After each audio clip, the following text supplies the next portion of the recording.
Hello guys, welcome to my new vlog. फेरि यो हाम्रो सेकेन्ड डेको भ्लग है। फेरि यो खेततिर आछौँ। यो राहरी हो, आज चाहिँ यो काट्ने।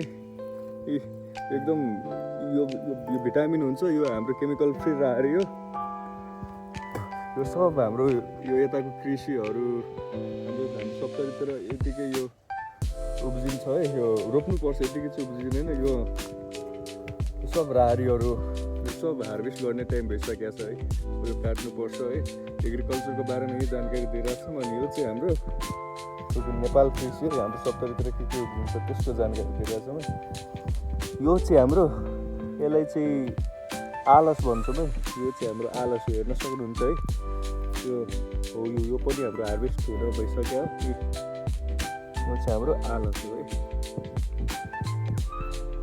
सब आलस उखाइसकेका छन्। अब अर्को नयाँ कुरा के हेराउँछौँ भन्दाखेरि सब यो राहरी परिहाल्यो होइन। अनि यता चाहिँ यो हो, यो चाहिँ धनियाँ हो। सब चिज उब्जिन्छ है हाम्रो सप्तरीमा। सब मान्छे कृषि रहेछ है हाम्रो सप्तरीमा। यो चाहिँ धनियाँ हो।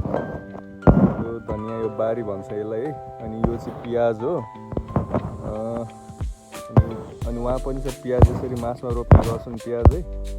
प्याज पनि अब चैत्र वैशाखतिर यसको पनि टाइम भइसक्छ उखाल्ने। यो धनियाँको पनि भइसक्यो, बुढो भइसकेको छ। यो सब हाम्रो यो कृषि एरिया हो। यो सब खेत यहाँ हाम्रो धान उब्जिन्छ, धेरै कुरा उब्जिन्छ है यो टाइममा। हाम्रो सप्तरीतिर यस्तै हामी अर्ग्यानिक खान पाउँछौँ। लाइक केमिकल मिक्स हुँदैन। यदि कसैलाई फार्मिङ गर्नु छ भने अलिक मजाले आफ्नो खेत लिने गर्ने, त्यसमा पनि फाइदा हुन्छ। लाइक आफ्नो बिजनेस हुन्छ।